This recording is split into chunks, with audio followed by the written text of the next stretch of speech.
women whose identities have positioned them on the margins of society to have a platform to speak on their own terms about what it means to be Black, Southern, and lesbian. Like the title for Sweet Tea, the title for this book also stems from its associations with the South, as well as pejorative, celebratory, and vernacular uses of the word honey. Generally thought of as a term of endearment or banal display of affection in Southern parlance, the word honey, when used by a man to refer to a woman who is not his wife or a lover, can have a sexist connotation. For example, if a woman walks into a store and a man says, "How you doing today, honey?"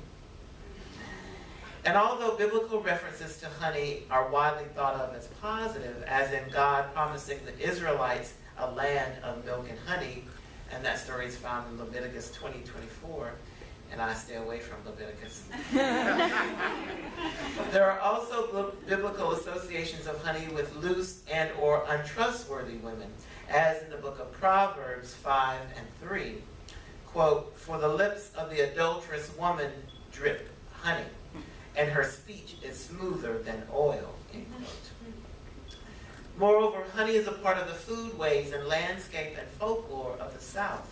Southerners use honey as a sweetener for beverages, condiment for biscuits, glaze for grilled meats, and as a folk remedy for colds when mixed with lemon and whiskey. Honeybees are a common insect of the southern landscape that help pollinate flowers and trees, but also the source of consternation of children who are stung after angering them. There's also a folk saying, "You catch more bees with honey than with vinegar," equating the sweetness of honey with one's temperament and manners. Black Southern lesbians have remixed all of these definitions of honey by signifying on the negative connotations and appropriating them for sexual and non-sexual references. Accordingly, in Black lesbian vernacular, honeypot refers to a woman's vagina as a receptacle, but not just as a hole to be filled, but also as a place where one's sensuality and power is stored. Honey is also one of the proprieties of the Yoruba deity Oshun. Oshun is a fierce warrior. She is the river. She flows with sensuality and divine beauty. One's honeypot, therefore, is both a literal and figurative space where sexual agency, desire, and power reside. I use the term as the title of the book to capture these and other nuanced definitions of the term to signal not only Black Southern lesbian sexuality, but also their agency as self-defining subjects. Until Sweet Tea was published in 2008, there were no books solely devoted to Black queer Southern life. While the impact of Sweet Tea has been immeasurable, there is still a void in scholarship on Black Southern lesbian history. There exist several books that chronicle queer Southern history that include sections on Black lesbians, but the major focus of these texts are still decisively on white gay men and lesbians. Nonetheless, each of these texts in their own way are instructive about what it means for sexual dissidents to maneuver within Southern culture across various periods in time, from the 1930s to the present, class positions, and rural and urban spaces. Black women fiction and nonfiction writers, both heterosexual and lesbian, have produced the most work on Southern Black lesbians, including Alice Walker's The Color Purple in 1984, and Alan Shockley's Loving Her in 1974, and Say Jesus and Come to Me in 1987. And just as a side note about Anne Allen Shockley, I've been in touch with her over the last few months. She resides in Nashville, Tennessee. She's 85, and I'm this close to getting her to give me an interview for Honeypot. She's invited me over for cocktails the next time in Nashville, so that's a good sign. Shea Youngblood's The Big Mama Stories in 1989, Catherine McKinley and L. Joyce Delaney's Aphrodite, an anthology of Black lesbian writing in 1995, and Lisa Moore's Does Your Mama Know?, an anthology of Black lesbian coming out stories in 1997. The novels, short stories, poems, and testimonials are invaluable resources for Honeypot for both their insights and methodologies. The novels and short stories in particular present a nuanced portrait of how Black lesbians negotiate their sexual identities in rural Southern communities, from the canonical story of the naive Celie and blueswoman Suge Avery in Walker's The Color Purple, to the lesser-known butch film melodrama of Myrtle Black and Travis Lee in Anne Allen Shockley's Say Jesus and Come to Me. These representations of Black lesbian life provide a range of experiences that may well be reflected in the lives of the narrators of Honeypot, and therefore provided me with some guidance about what themes to focus on during the interviews. Ultimately, the oral histories collected in Honeypot will stand in comparison to these works of fiction and nonfiction and tell us something about the current material history and conditions of Black lesbian lives that may or may not mirror those depicted in these fictive and non-Southern representations. There are other scholars, activists, and artists who are currently focusing on Black lesbian life, including Alexis Pauline Gumbs and Julia Wallace's project called the Mobile Homecoming Project that gathers the stories of Black queer women around the country. And filmmaker Tiana McLeodin and publisher Lisa Moore are working on a film on Black lesbian elders. Still, I believe the Southern experience is underrepresented in the research currently being done. I employ oral history and performance ethnography for this research. Oral histories offer a compelling methodology through which to account for the ways in which these women negotiate desire, identity, community, and politics. They provide the narrator agency to bear witness to her life experiences that in turn creates a larger cultural narrative that renders a multi-voice and complicated history of race, sexuality, gender, politics, and region. Performance ethnography attends to the semiotic and phenomenological aspects of each subject's self-narration, which I construe as a performance. This method also requires self-reflexivity on the part of the researcher, such that he or she is accountable for the ways in which his or her role influences the ethnographic scene and the telling of the narrative. This is of particular importance for this study given the gender differences between the subjects and myself. I am keenly aware, for example, of how being a male might impact the interview dynamic relative to specific topics such as rape, molestation, abortions, or explicit sex acts. As an experienced ethnographer and oral historian, I am particularly attuned to the silences on these topics. Interestingly, however, I have not found the women that I have interviewed thus far to be reluctant about sharing these stories. Indeed, I've had to have the opposite experience, with many sharing in great detail their experiences of sexual trauma and sexual intimacy. Nonetheless, I was conscious about how my role as a male witness to the retelling of such stories might reinscribe the very violence being narrated. The key was building and sustaining trust between the narrators and myself in spite of our differences. Combining oral history and performance ethnography as theoretical and methodological paradigms to frame this project provide a productive way to discuss how one's personal story reveals the embedded political, cultural, and ideologies of not just the self, but also of the listener and society at large. Black lesbians in the South experience homophobia in Black communities, yet they are an integral part of these same communities. They experience racism and homophobia in white heterosexual and queer communities, yet they work among and hold friendships with these same groups. Even among their gay male peers, they sometimes experience misogyny that excludes them from Black queer community. In these instances, Blackness and lesbianism are rendered simultaneously visible and invisible depending on the social context. As narrators of their own life experiences, however, these Black lesbian Southerners not only potentially legitimate power relations, but also critique them. Their oral narratives provide insight into the complicated relationships between and among seemingly disparate communities of people. Similar to Black gay male Southerners, Black lesbian Southerners negotiate these multiple subject positions and relationships through Southern culture, which produces its own codes and practices that mediate conflicting ideological positions. Based on the gender politics of the South in general, and within queer Southern spaces in particular, Black lesbian life histories give rise to a counter-narrative and different questions to those expressed by Southern Black gay men. For instance, what are the cleavages in the Black community around issues of homosexuality that position Black lesbians differently than Black gay men?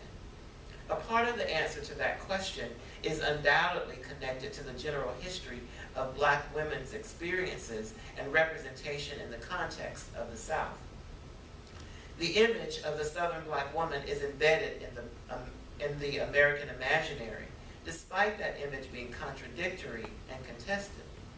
Interestingly, the racialized, gendered, and class representations of Black Southern women as asexual mammies, oversexed Jezebels, and sassy sapphires are still framed through a heteronormative lens as women who are sexually available to men.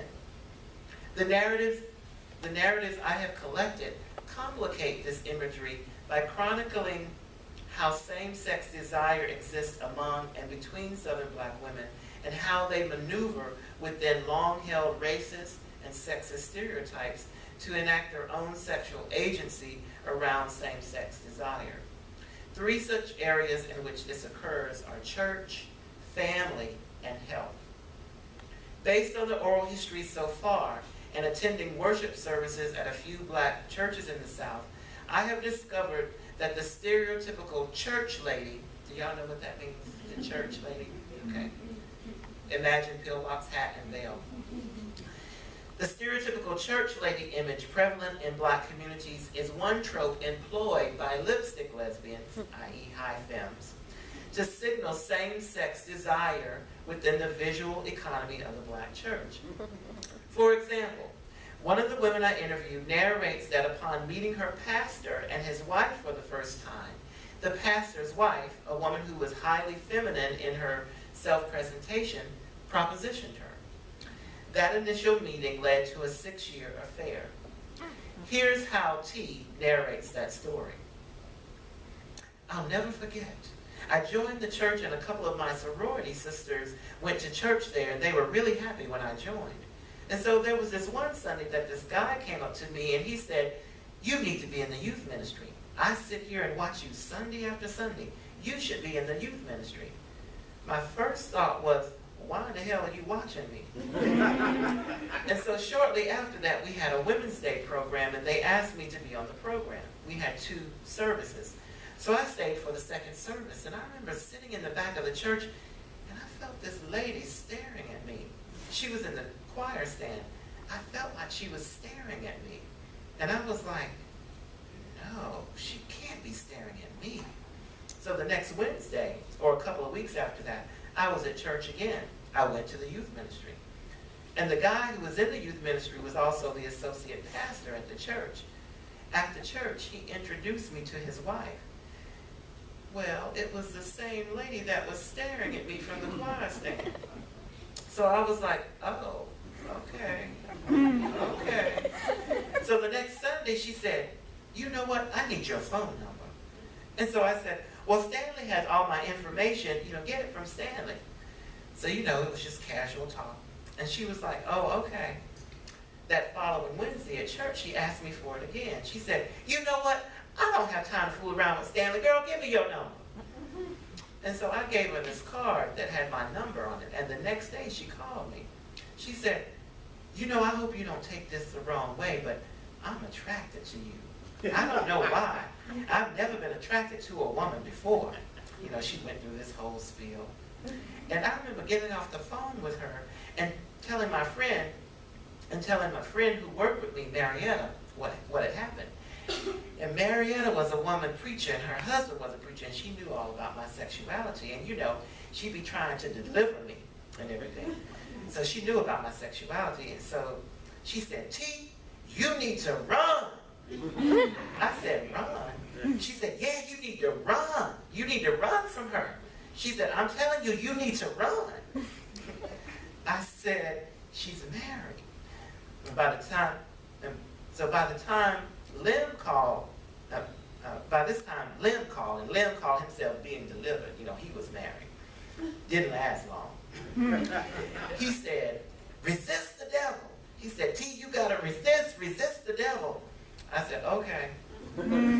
Needless to say, I didn't resist. And so I asked her, and you would describe her as a feminine woman? And she says, very feminine, beautiful. Oh my God, petite, very charismatic, you know, and had a voice out of this world. That woman could sing, oh my God, she had it all. And I asked her, so you met her somewhere? And she says, yeah, she came to my apartment one Sunday after church. And we spent the whole day together, just kind of, you know, talking, playing around. And then the next day she came back because I didn't go to work that next day because I was just so kind of messed up in the head. And she came over after she got off work, and we ended up having sex. I'll never forget, she said, once we do this, we can't go back. That's what she told me. And needless to say, God, almost 6 years later, we ended our relationship. So T goes on to recount how over 6 years that she and the preacher's wife sustained and engaged in this affair.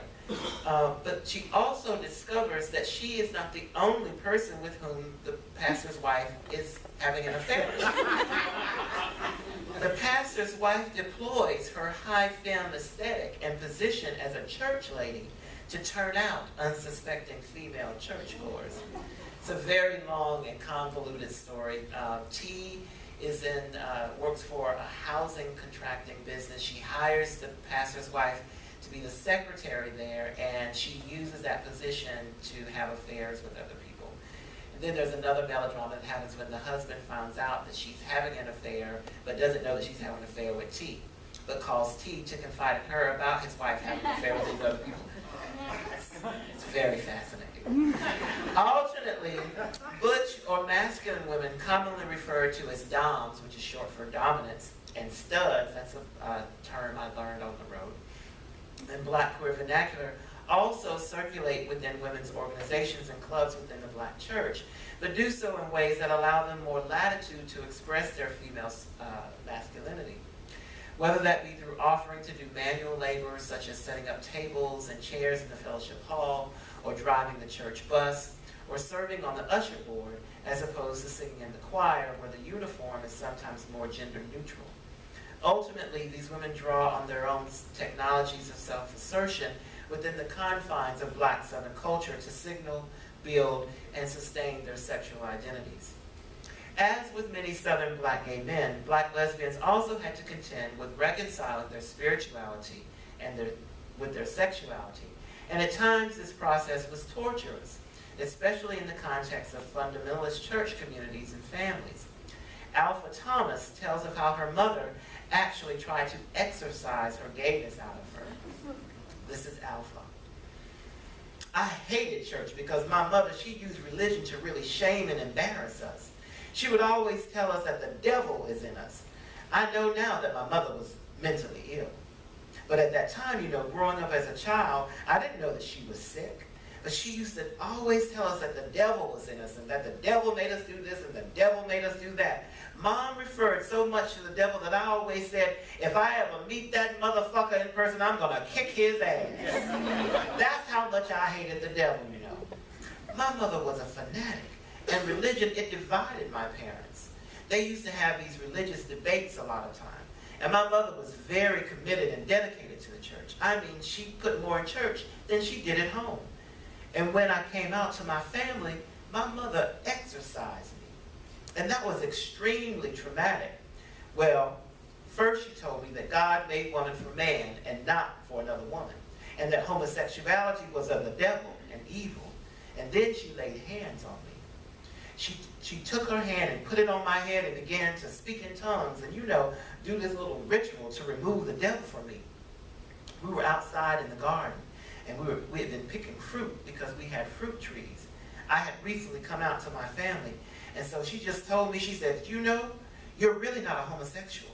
That's a demon that's making you think that. And I'm going to drive that demon out of you. And that's when the ritual started. of her placing her hand, on my head and praying and speaking in tongues. And she said, come out in the name of Jesus, and I'm thinking, oh my God, and I had this demon in me because this is my mother, she had me and she loves me telling me this. Oh God, please, I was praying silently for the devil to come out of me. And so we finished the ritual. I went inside of our house and laid down, and I was doing this self-talk. I said, oh my God, I'm possessed by the devil because I'm a homosexual. Well, let me go to sleep, and when I wake up, the devil is going to be out of me. And I remember I was 17 years old, just a kid with nobody really to talk to and to explain to me that I really was okay. So I laid down, went to sleep, and when I woke up, I expected to be heterosexual. But it didn't happen. So I was like, well, you're still gay. Well, you better accept it. But I internalized a lot of shame and fear, and that was a battle for me, I just began to struggle to feel good about myself and to love myself. But I made it through. Alpha is on one end of the spectrum with fundamentalist parents. Other women, however, did not have a dramatic experience with religion or church and were not forced to attend after a certain point. This was quite different for the men I interviewed for Sweet Tea, most of whom found the church a safe haven in some form or fashion, or who participated in the church without coercion. The institution of family also plays a significant role in the lives of Black Southern lesbians. Several of the women I've interviewed are mothers, both biological and adoptive, and discuss how their sexual identity has affected their relationships with their children in the context of Southern culture.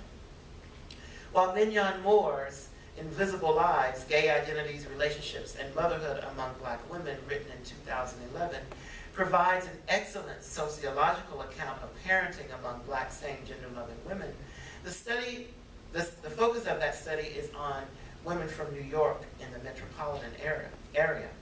However, recent Census Bureau information reveals that gay parenting is more prevalent in the South, and particularly among gays of color. And I found that to be a very interesting phenomenon. This new trend might tell us more about Southern culture relative to acceptance and or tolerance of non-traditional families, and how thinking about same-sex parenting has evolved over time, especially among Black Southerners who are purportedly more homophobic than the general population. And I'm also interested in the ways these women negotiated and reconciled their gendered upbringing to be Southern ladies with their sexual identity. As confirmed by some of the women I've interviewed, gender nonconformity in their childhood was tolerated, while in other cases the pressure to conform was so intense that it precluded her from acting on her homosexuality and encouraged heteronormative behavior, or in some instances, marriage to a man she did not love, or for whom she felt no physical or sexual attraction. Ida Mae, born in Odenville, Alabama, recalls her liberation from women's clothing. This is Ida Mae, who's a hoot. I didn't want to teach because I didn't want to conform. The whole thing was killing me. And I talk about this a lot. The whole being a girl thing, My mom used to make me wear a long line bra. It's this bra you put on and come way down here, back in the day. This is before spandex, okay? Then they had these metal stays in it, and it'd be like this, and she's demonstrating it for me. Then you had this damn girdle on. It came down to here, past your waist.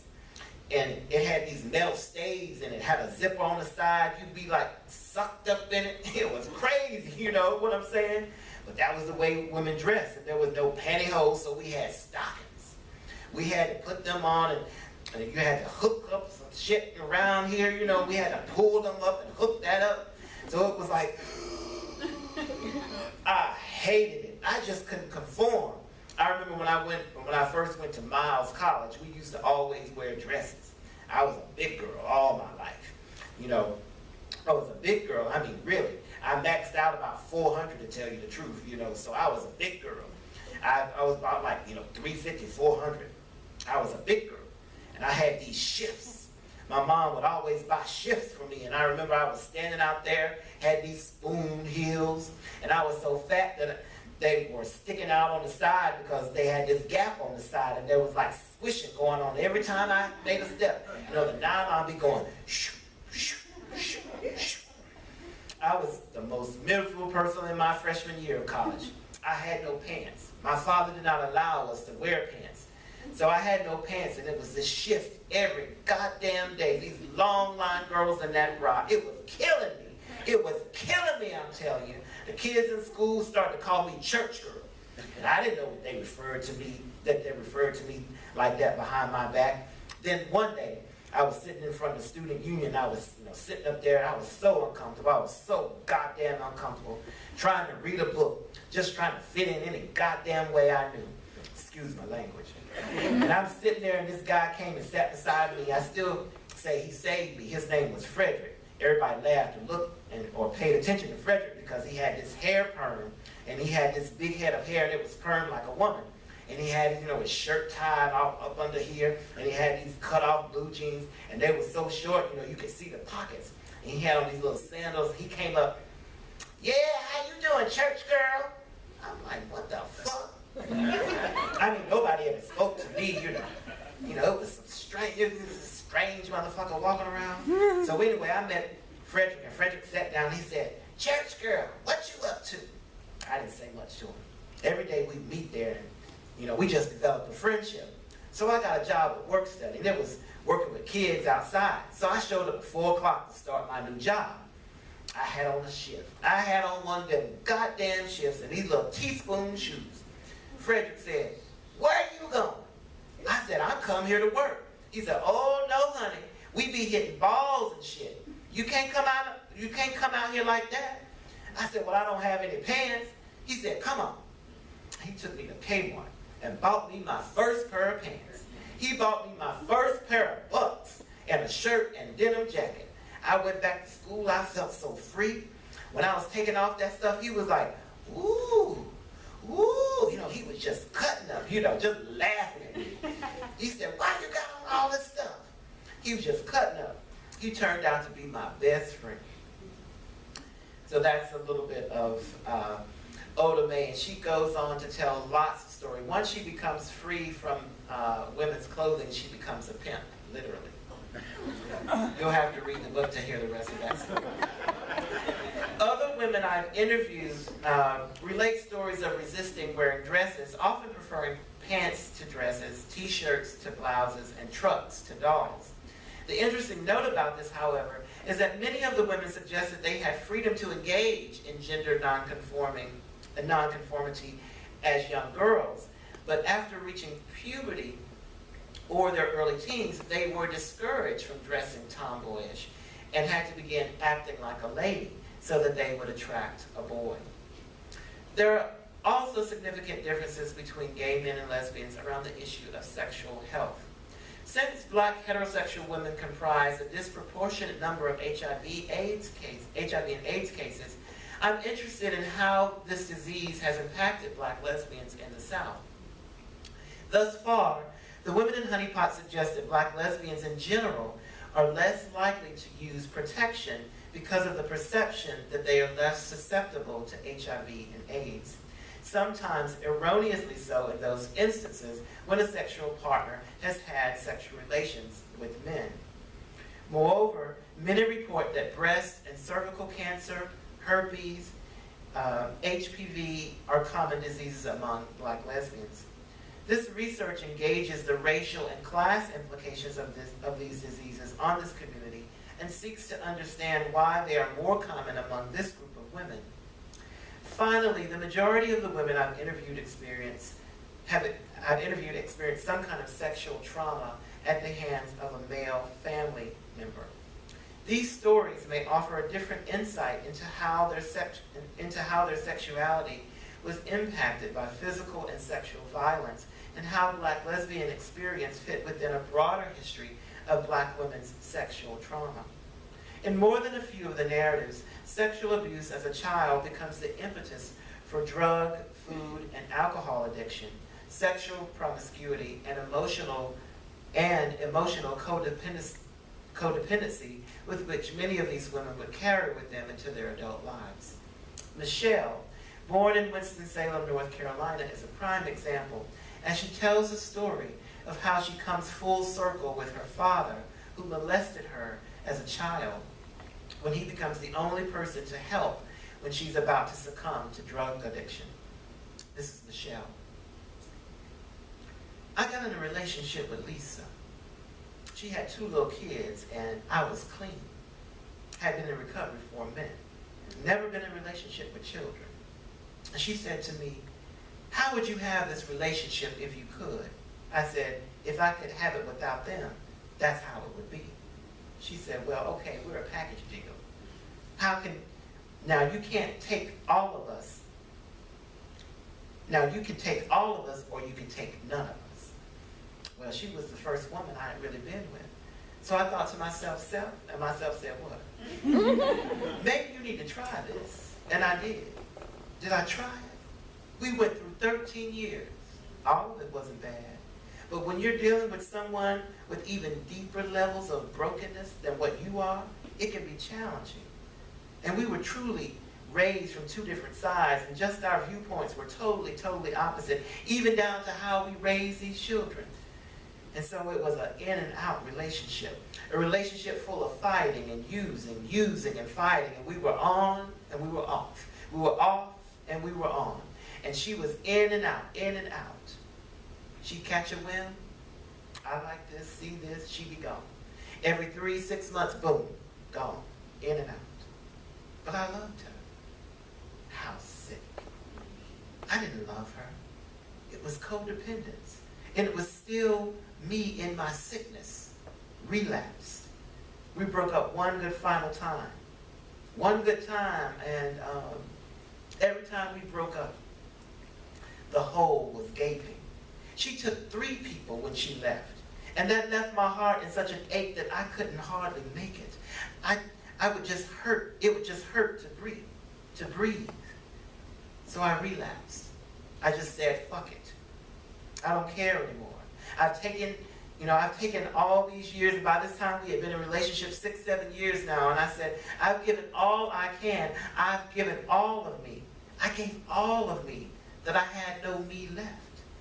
So when I needed me, there was no me there to show up and hold me or to help me in any way, form, or fashion.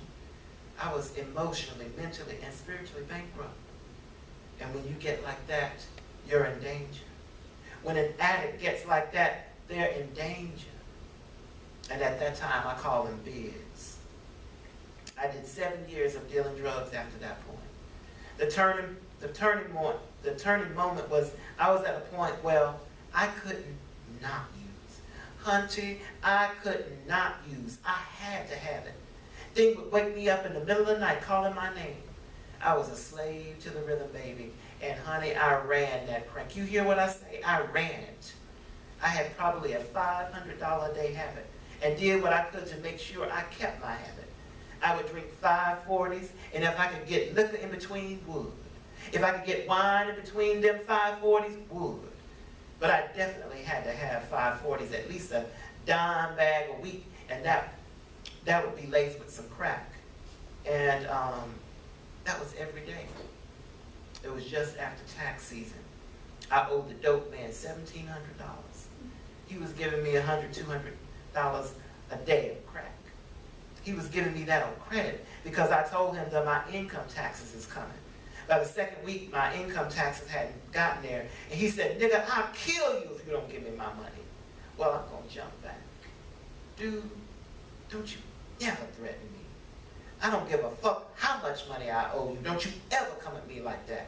What you got, I got. I was scared to death. Shaking in my boots, child. My money finally came in and I called him.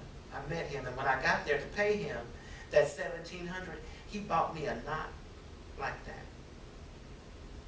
He knew I couldn't resist. Set me right back up again.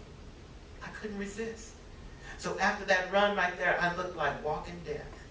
Wish I could have brought a picture. And the picture they took of me while I was at the hospital. It was a strong wind that night in March. Lisa and the kids had left. I was there by myself. On March 7, 2004, I was sitting in my backyard. Excuse me. Still real. I was ready to blow my brains out. I had 3 options. I gave myself 3 options. Either I can go take another hit, and I can come blow my heart up. Either I can go get my gun, I can blow my brains out because I'm on a cycle and I can't stop right now. Or either I can try to get some help. The third one seemed so far-fetched. At that time, as I began to stand up and go and get that gun, because I needed it to end, because I couldn't end it myself, I heard this voice speaking just as clear as I'm speaking right now. And it said, "Not yet, my child. I'm not finished with you. I'm not through with you yet." And I know today that that voice was none other than the voice of God speaking to me. Speaking to me, so I had my car and I can drive my own self to the hospital. So I took a shower, got in my car. We had cell phones back then. Called my dad, said, "Dad," couldn't hardly breathe at the time. I said, "I can't breathe and I need some help. Can you meet me?" That one that violated me, the one that talked bad about me, called me names, all kinds of stuff, was the one that met me. I said, "I need some help, Dad." He said, "You want me to bring your mom?" I said, "No, don't bring her. I want you here. She can't take it, you know." So they checked me in. On March the 8th was when they got me upstairs. And I remember so clearly it was late that night. When I finally got up to the psych ward, it was March 8th.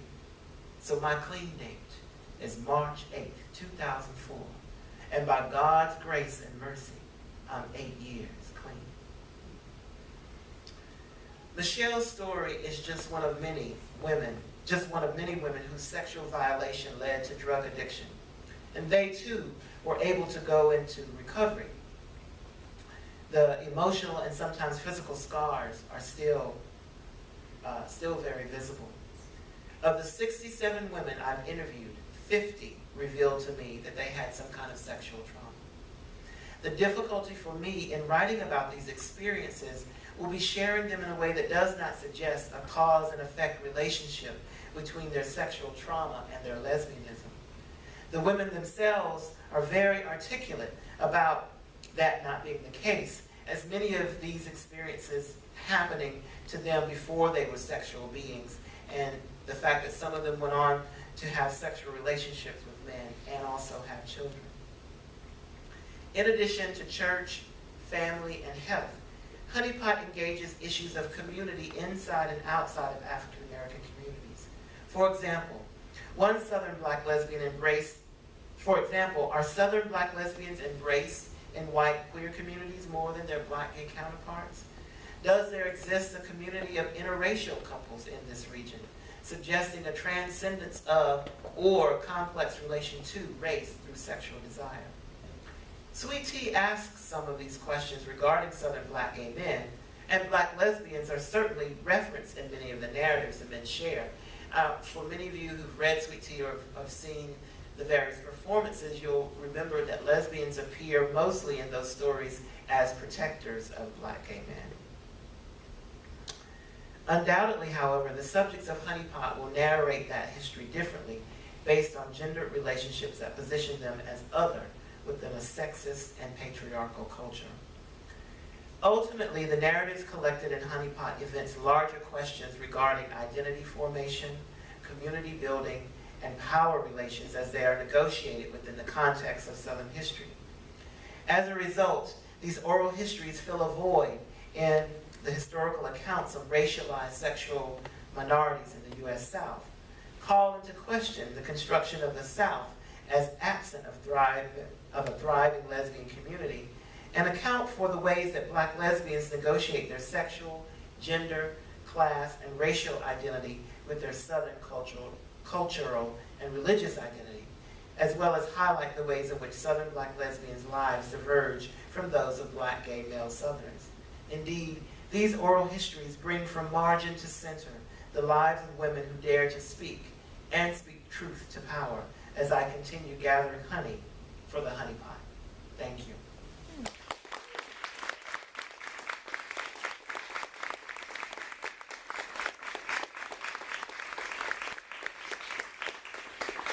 So that's just a little taste of some of the stories that I've been collecting over the last 14 months.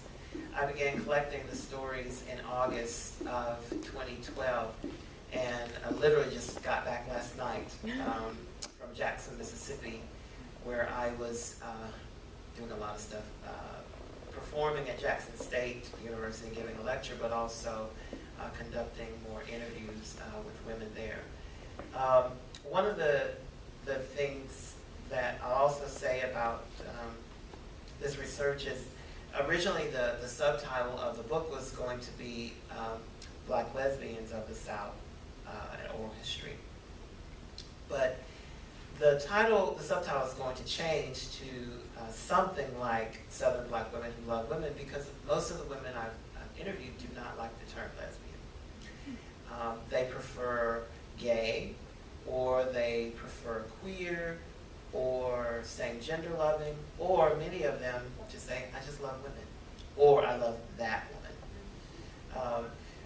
So unlike the men in Sweet Tea, sexuality tends to be more fluid, especially among the women that I interviewed. Many of them have been married, had children, came out much later in life. One of the terms that I learned in doing this research was gold star. I didn't know what a gold star lesbian was. And I haven't interviewed a lot of gold star lesbians.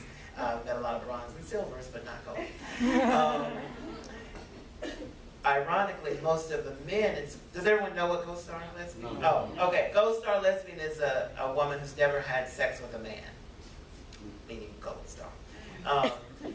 And again, I haven't interviewed a lot of gold star lesbians, but for the men in Sweet Tea, many of them were gold star gays. Many of them had not had sexual relations with women.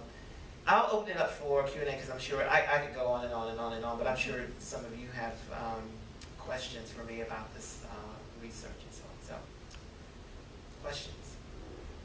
Yes, Tracy. Two things. One, how were you finding the women? And two, I'm wondering about, in terms of the gender nonconforming stuff you talked about, the transgender potential aspects of this.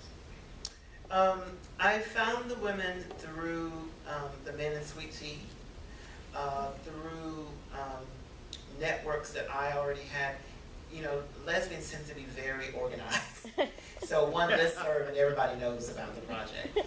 So it went out, the announcement about me doing the book and trying to find people to interview went out on, I think, 3 listservs and amongst lesbian organizations in the South, and that was enough. One of the things that I haven't been able to find is the oldest woman I've interviewed is 74. I'm trying to, if Ann Allen Shockley would just come through for me, she would be the oldest. I would have someone in their 80s, because in Sweet Tea, remember I had Countess Vivian, who was 93. So I would love to interview someone who's in their 80s or 90s. At Jackson State, where I just came from, the former dean of liberal arts is a black lesbian woman. She was at Jackson State for 60 years. She just retired last year at age 90. But she was out of town while I was there. But I would love to meet her, so she would be another woman I would love to interview. In terms of the transgender, I did have transgender folk in Sweet Tea. I have not found any trans women to interview for Honeypot. I have interviewed quite a few women who are, I would call them, and they don't identify as trans, but they definitely are masculine identified, or what they call masculine of center. But they're very clear that they do not desire to be men, that they in terms of their biology, they just like to present masculine. But I haven't been able to find any trans women. I've reached out. There's a woman in Houston, Texas, a trans woman in Houston, Texas, Monica Roberts, who I know very well, and she's put out a call, but so far I haven't gotten any contacts yet. Yes? Could you say a little bit about how the black women negotiate relationships with the white gay community, if there are such relationships? And then secondly,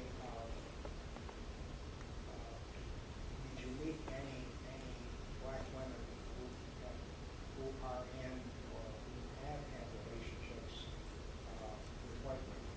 Yes. Did everyone hear the question? No. So the question is asking me to talk about whether or not did I meet any women who have contact with white lesbians, the white lesbian community where they live, and also did I interview any women who are in relationships with white women? The answer to that question is it varied from region to region. In Mississippi, no. In Jackson, where I was, there was not a lot of interaction between the white lesbian community and the black lesbian community, mainly because the city of Jackson, Mississippi is 85% black. In Atlanta, however, there's a lot of interaction between the black lesbian community and the white lesbian community. There's a bookstore there. Oh my goodness, I'm blanking on the name of it. It might come to me. Anyway, that bookstore is a lesbian bookstore. Is where, and it was owned by two white lesbians, but it was where an organization called Zani, named after Audre Lorde's book, was founded by black lesbians. So, and in Atlanta in general, I found that a lot of the women that I interviewed were activists. Also in Atlanta, one of the women that I interviewed is Joan Garner, who's the first openly black lesbian commissioner of Fulton County, and she's in relationship with a white woman who's also a judge. And there were there have been other women that I've interviewed who have been in, or weren't currently, but had dated white women. Yes?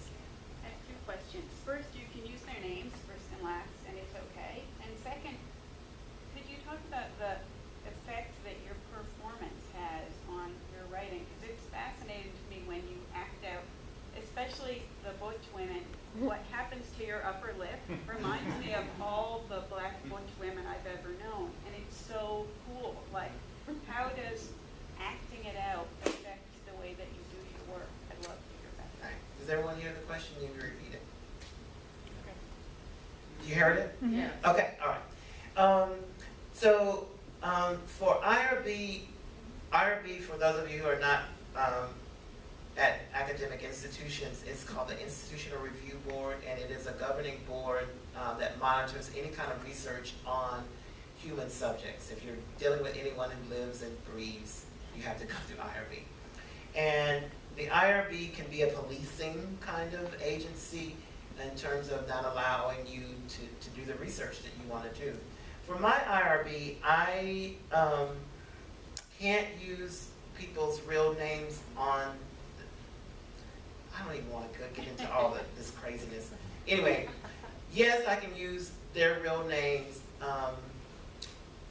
if they consented to me using their real names. And I indicated to everyone I interviewed who didn't want to remain anonymous, like the woman that I performed who was wearing the long line bra, that's a pseudonym for her. That's not her real name. But Michelle, that is her real name. I indicated to everyone who wanted to use their real name would be their first name only, but some of them said, no, you're going to use all my name, my whole name. So for what the IRB considers the research part, and that is the actual interview, I can't reference their name, but for the book or any performance, I can't. It doesn't make any sense. Don't try to make it make any sense. So that's why I can use their real names if they consent it to me using their real names. In terms of the performance, I was just giving you a little suggestion. But some of the women that I interviewed stand out because they were more performative in their telling, but in general, they were not. Their way of narrating the story was very kind of nonchalant, like we're just having a conversation here. So the women that were more performative, of course, I was excited about yes, but Oda Mae, she has this deep voice, she has this deep voice, and she stands at like 6'1". So she is this big, foreboding woman.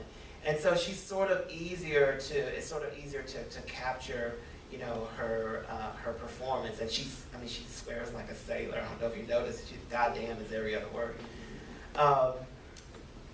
But you're right, in some of the more butch women, it's a kind of masculine performance that is easier to perform than others. Now, I did interview some butch women who were very sort of nonchalant, just kind of laid back. And the question I always get when I tell people I'm doing this research now because they know about Sweet Tea is, are you going to perform the stories? And at this point, I'm not planning to perform them in the way I perform Sweet Tea. In these lectures that I give, and I'm reading an excerpt, I'll give, sort of a sense of what they might sound like, but not really studying the voice and doing the verbal tics and all of that the way I did in Sweet Tea. But I am working on a script for a stage reading of Honeypot that will happen in North Carolina in February and March of next year. And that'll be with actors. It'll be 4 to 5 women doing the performances. But I think, and you can tell me whether or not you feel the same, I think when it's one thing to hear me lecturing about the stories and describing, but it's quite another to actually hear them lifted off the page. Someone like Michelle's story, which is really intense. This woman was about to commit suicide. I think it makes a difference when you hear the breaths, the pauses that she's taking as she's narrating the story about whether or not she's going to take another toke on her crack pipe, go into the house, get a gun and blow her brains out, or listen to this voice that says, "Not yet, my child." I think as witnesses to that, it brings you closer into what the stakes are than even reading it on the page.